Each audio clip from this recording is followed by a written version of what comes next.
শুভ সকাল বন্ধুরা, আশা করি সকলে খুব ভালো আছো। আমিও বেশ ভালো আছি। আজ ঘুম থেকে উঠেই তাড়াহুড়ো করে নিচে চলে গেলাম। গিয়েই প্রথমে একটা জুস বানিয়ে নিলাম। সেটাতে ছিল বিট, গাজর আর শসা।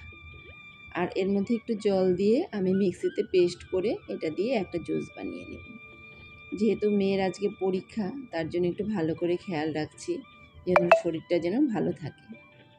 তো প্রথমেই ওকে আমি জুসটা বানিয়ে দিয়ে আসলাম ওপরে। তারপর ও খেতে চাচ্ছিল না, যেহেতু এটা তো খেতে খুব ভালো লাগে না। তাও আমি বললাম যে আজকে খেয়ে নে মা, শরীরটা ভালো থাকবে। তারপর ও খেয়ে নিল, আর মুখ দেখে বুঝতেই পারছো যে একদম রুচি নেই খাওয়াতে।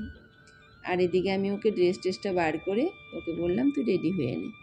ওকে রেডি করে দিয়ে আমি ওর চুলটা বেঁধে বললাম তুই একটু নিচে চলে আয়, আমি ভাতটা মাখছি। তো যেহেতু আমার ওপর আর নিচ করতে হয়, সেই জন্য একটু কষ্ট হয়।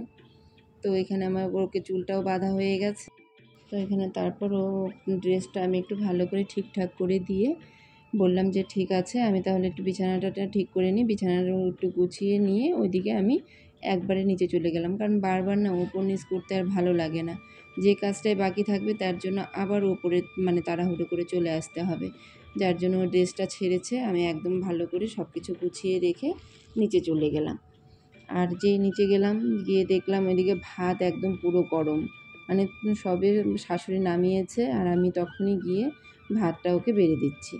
তো এর মধ্যে আমি বললাম যে ঠিক আছে, আর আজকে তার মধ্যে শনিবার নিরামিষ, তো পনির দিয়ে একবার ভাতটা ওকে মেখে দিই। দিয়ে আমি বললাম ফ্যান দিয়ে আমি ঠান্ডা করে দিচ্ছি।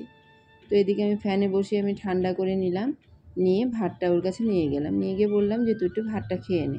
কিন্তু সে তো একা খাবে না, আমাকে বললো যে না তুমি খাইয়ে দাও। আর এখানে ভাত খাওয়া শেষ হতেই সময় হয়ে গেল স্কুলে।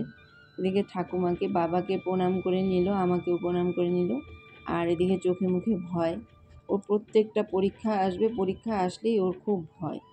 পরীক্ষা দিতে যাওয়ার আগেই ও এত ভয় পায়, আর কি করা যাবে। তো এইভাবেই দিতে হবে। তো আজকের ভিডিওটি এই পর্যন্ত। যদি ভালো লেগে থাকে বন্ধুরা, পাশে থেকো, লাইক, কমেন্ট, শেয়ার করে সাবস্ক্রাইব করে দিও।